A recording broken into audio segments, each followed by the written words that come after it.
Hello and welcome to the session on Pre-Socratic Philosophy.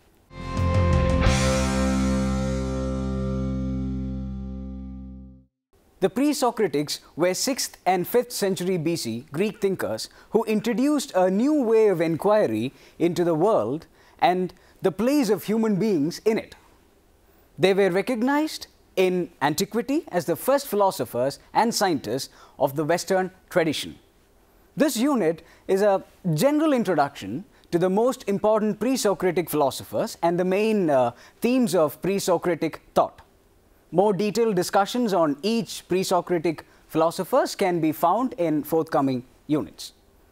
Our understanding of the pre-Socratics is complicated by the incomplete nature of our evidence. Most of them wrote at least one book, short pieces of prose writings, it seems, or in some cases poems of not great length, but no complete work survives. Instead, we are dependent on later philosophers, historians, and compilers of collections of ancient wisdom for disconnected quotations and reports about their views. In some cases, these sources had direct access to the works of the pre-Socratics. But in many others, the line is indirect and often depends on the work of Aristotle and Theophrastus. The sources for the fragments and testimonials made selective use of the material available to them in accordance with their own special and varied interests in the early thinkers. The term pre-Socratic philosophers was made current by PARMENIDES in the 19th century and was meant to mark a contrast between Socrates, who was interested in moral problems, and his predecessors, who were supposed to be primarily concerned with cosmological and physical speculation. Pre-Socratic, if taken strictly as a chronological term, is not quite accurate, for the last of them were contemporaneous with Socrates and even Plato. 7th century BC poet Hesiod tells the traditional story of the Olympian gods, beginning with Chaos, a vague divine primordial entity or condition. From Chaos, a sequence of gods is generated, often by sexual congress, but sometimes no particular cause is given. Each divine figure that arises is connected with a part of the physical universe, so his theogony is also a cosmogony. The divinities come to be and struggle violently among themselves. Finally, Zeus triumphs and establishes and maintains an order of power among the others who remain. Hesiod's world is one in which the major divinities are individuals who behave like superhuman beings. Some of the others are personified characteristics. For the Greeks, the fundamental properties of divinity are immortality and power, and each of Hesiod's characters has these properties. Hesiod's story is like a vast Hollywood-style family history with envy, rage, love, and lust all playing important parts in the coming to be of the world as we know it. The earliest rulers of the universe are violently overthrown by their offspring. In a second poem, Works and Days, Hesiod pays more attention to human beings, telling the story of earlier, greater creatures who died or were destroyed by themselves or Zeus. Humans were created by Zeus, are under his power, and are subject to his judgment and to divine intervention for either good or ill. Hesiod's world, like Homer's, is one that is God-saturated, where the gods may intervene in all aspects of the world, from the weather to mundane particulars of human life, reaching into the ordinary world order from outside in a way that humans must accept but cannot ultimately understand. The pre-Socratics reject this account, instead seeing the world as a cosmos, an ordered natural arrangement that is inherently intelligible and no subject to supernatural intervention. Pre-Socratic thought exhibits a significant difference not only in its understanding of the nature of the world, but also in its view of the sort of explanation of it that is possible. Heraclitus asserts that those who love wisdom must be inquirers into many things. Inquiry alone is not sufficient. For Heraclitus, there is an underlying principle that unites and explains everything. It is this that others have failed to see and understand. According to Heraclitus, Hesiod was a traditional source of information about the gods. Pythagoras was renowned for his learning and especially views about how one ought to live. Xenophanes taught about the proper view of the gods and the natural world. The Milesians. The Milesian school is an early pre-Socratic school of philosophy founded in the 6th century BC in the Ionian town of Miletus. The major philosophers included under this label are Thales, Anaximander and Anaximenes, who held quite distinct views on most subjects, so that the grouping is more one of geographical convenience than one of shared opinions. The Milesians were also more focused on nature than on reason and thought like the later Ionians. The Milesians introduced new opinions on how the world was organized, in which natural phenomena were explained solely by the will of anthropomorphized gods. They are sometimes described as philosophers of nature, and they presented a view of nature in terms of methodologically observable entities, and therefore represented one of the first attempts to make philosophy truly scientific. In metaphysics, they defined all things by their quintessential substance, of which the universe was formed and which was the source of all life. However, they differed widely in how they conceived of this substance. In cosmology, they also differed in the way they conceived of the universe. Thales believed that the earth was floating in water. Anaximander placed the earth at the center of a universe composed of hollow concentric wheels filled with fire and pierced by holes at various intervals. Anaximenes saw the sun and the moon as flat discs traveling around a heavenly canopy on which the stars are fixed. Xenophanes of Colophon and Heraclitus of Ephesus. Xenophanes and Heraclitus continue the Milesian interest in the nature of the physical world, and both offer cosmological accounts. Yet they go further than the Milesians. Both explore the possibility of human understanding and question its limits. Xenophanes has come to be seen as an original thinker in his own right, who influenced later philosophers, trying to distinguish the realms of the human and the divine, and exploring the possibility that human beings can gain knowledge and wisdom. Xenophanes claims that all meteorological phenomena are clouds, colored, moving, and incandescent. Clouds are fed by exhalations from the land and sea. His explanations of meteorological and heavenly phenomena lead to a naturalistic science. Xenophanes says that the star-like phenomena seen when aboard ship, which some call the dioscuri, are cloudlets glimmering because of their kind of motion. That meteorological phenomena are not divine is not all that Xenophanes has to say about the gods. He notes anthropomorphic tendencies in conceptions of the gods. He also famously suggests that horses, oxen, and lions would have equine, bovine, and leonine gods.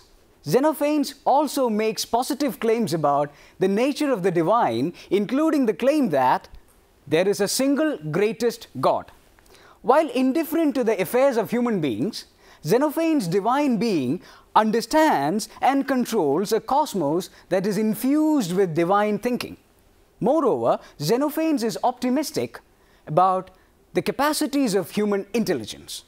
Having already removed the gods as bearers of knowledge to humans, denying that the divine takes an active interest in what mortals can or cannot know, Xenophanes asserts the conclusion to be drawn from his naturalistic interpretation of phenomena. That way, we discover better.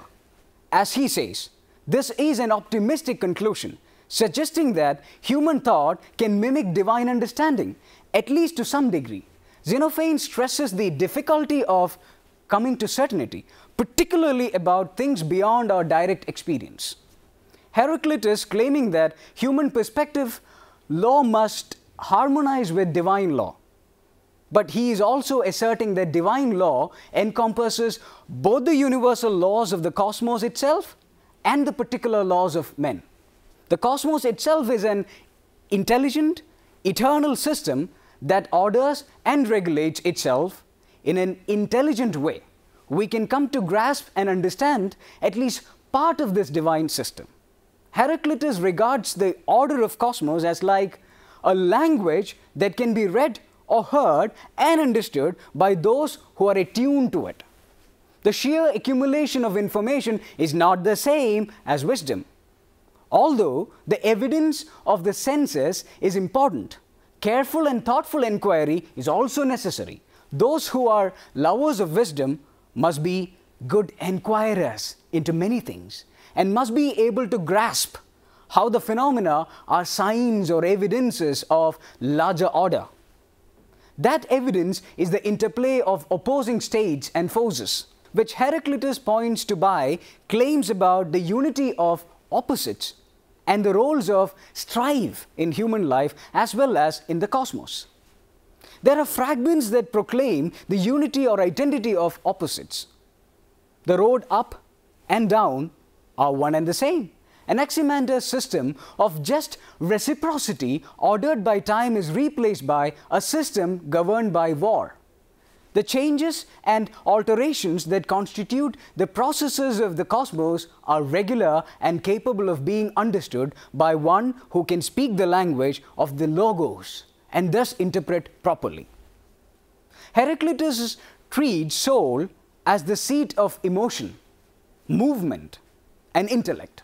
For Heraclitus, soul is a stuff that is affected by changes along the hot, cold, and wet, dry continua. Although Heraclitus says that it is only divine nature that has complete understanding, his linking of fire with the logos and the divine, along with his view that the best and wisest soul is hot and dry, suggests that humans who care for their souls and search for the truth contained in the logos can overcome human ignorance and approach understanding. Parmenides of ELEA. Parmenides, born in 510 BC in the Greek colony of ELEA in southern Italy, explores the nature of philosophical inquiry, concentrating less on knowledge or understanding than on what can be understood. Xenophon identified genuine knowledge with the grasping of the sure and certain truth. Heraclitus had asserted that divine nature, not human, has right understanding. Parmenides argues that human thought can reach genuine knowledge or understanding, and that there can be certain marks or signs that act as guarantees that the goal of knowledge has been reached. A fundamental part of Parmenides' claim is that what must be is more knowable than what is merely contingent, which can be the object only of belief. Parmenides gives us a poem in Homeric hexameters narrating the journey of a young man who is taken to meet a goddess who promises to teach him. The content of the story the goddess tells is not the knowledge that will allow humans by having it to know. Rather, the goddess gives the tools to acquire that knowledge himself. The goddess does not provide a list of true prepositions as a body of knowledge for him to acquire, and false ones to be avoided. For Parmenides, the mark of what is known is that it is something that genuinely is, with no taint of what is not. The routes are methods of inquiry. Keeping on the correct route will bring one to what is, the real object of thought and understanding. The truth she tells reveals a mark of its own truth. it is testable by reason or thought itself. One can reach a decision or determination of the truth solely through use of his logos. Logos here means thinking or reasoning. The arguments demonstrate how what is must be, and in applying these arguments as tests against any suggested basic entity in the pre-Socratic search for ultimate causes or principles. One can think well or badly. Correct thinking is that which takes the correct route and so reaches what is. The mortals on the incorrect route are thinking, but their thoughts have no real object, and so cannot be completed or perfected by reaching the truth. Anything that genuinely is cannot be subject to coming to be or passing away, must be of a single nature and must be complete in the sense of being unchangeably and unalterably what it is. These are signs for what any ultimate cause or principle must be like. If it is to be satisfactory as a principle, as something that can be known, only an entity which is in the complete way can be grasped and understood in its entirety by thought. The problem of mortals is that they mistake what they perceive for what there is. As long as one realizes that the world of perception is not genuinely real and cannot therefore be the object of knowledge, it may be possible for there to be justified belief about the cosmos. Parmenides marks a sharp distinction between being and becoming, and between knowledge and perception-based belief or opinion. The Pythagorean tradition. In the last quarter of the 6th century, before Parmenides' birth, Pythagoras of Samos, an Aegean island, arrived in Croton, in southern Italy. He established a community of followers who adopted his political views, which favored rule by the better people, and also the way of life he recommended on what seems to have been more or less philosophical basis. The traditional view has been that the aristocracy, the better people, generally meant the rich. But Burckhardt notes that as early as the 4th century BC, there were two traditions about Pythagoras. One that meshes with the traditional view and associates Pythagoras with political tyrants, and another that credits him with rejecting tyrannies for aristocracies that might not have been grounded in wealth. The Pythagorean archites lived in a democracy and seems to have argued for fair and proportionate dealings between rich and poor. The Pythagorean way of life included adherence to certain prescriptions, including religious rites and dietary restrictions. Like Socrates, Pythagoras wrote nothing himself, but had a great influence on those who followed him. He had a reputation for great learning and wisdom, although he was treated satirically by both Xenophanes and Heraclitus. The details of Pythagoras' views seems to have advocated the immortality of the soul. It is a novel idea among the Greeks, also developed in Orphic religion, and the possibility of the transmigration of the human soul after death into other animal forms. Pythagorean writers after his own time stressed the mathematical structure and order of the universe. This is often attributed directly to Pythagoras. But recent scholarship has shown that the evidence for attributing this mathematically based cosmology to Pythagoras himself is convoluted and doubtful. The early Pythagoreans conceived of nature as a structured system ordered by number, and that such post-Parmenidean Pythagoreans as Philolaus had more complicated views about the relation between mathematics and cosmology than it is reasonable to suppose Pythagoras himself could have advanced. The Pythagorean tradition thus includes two strains. There are reports of a split in the period after Pythagoras' death between what we would term the more philosophically inclined Pythagoreans and others who primarily adopted the Pythagorean ethical, religious and political attitudes. The latter, called the acousmatici, followed the Pythagorean precepts, or acousmata, which means things heard. The former, the philosophical Pythagoreans, were called mathematici, and while they recognized that the acousmatici were indeed Pythagoreans by virtue of accepting Pythagorean precepts, they claimed that they themselves were the true followers of Pythagoras. Pre-Socratic atomism. The pluralism of Anaxagoras and Empedocles maintained the electric structures on metaphysically acceptable basic entities by adopting an irreducible pluralism of stuffs, meeting these standards that could pass on their qualities to items constructed from them. Ancient atomism responded more radically.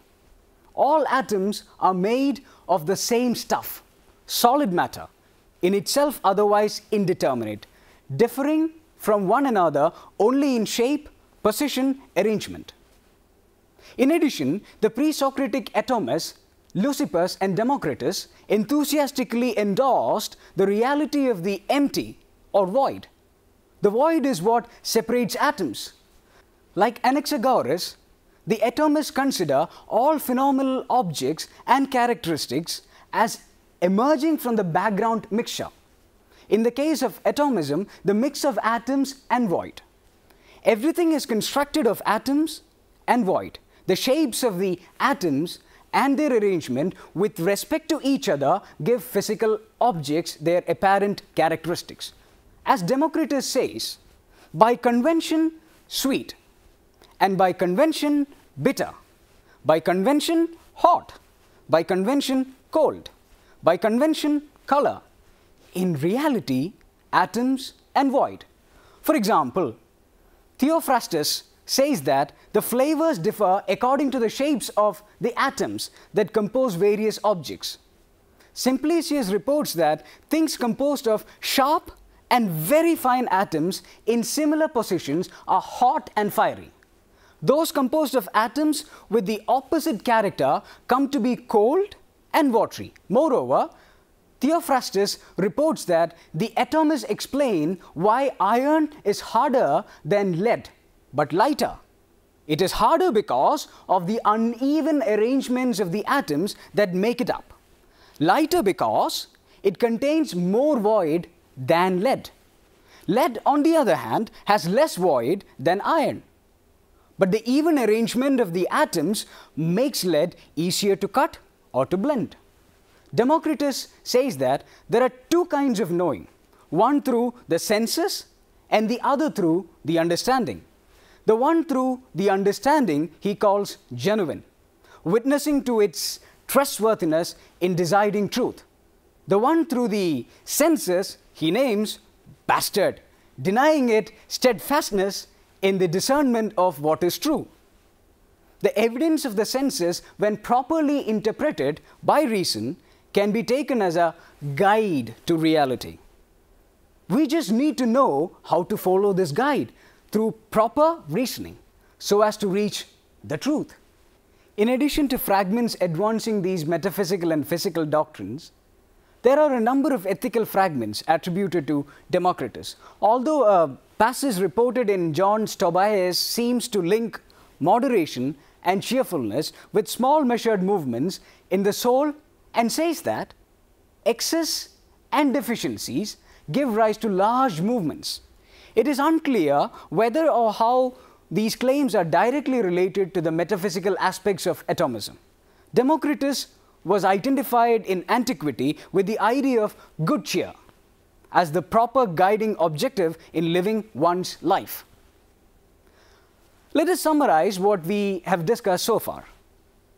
The range of pre-Socratic thought shows that the first philosophers were not merely physicists.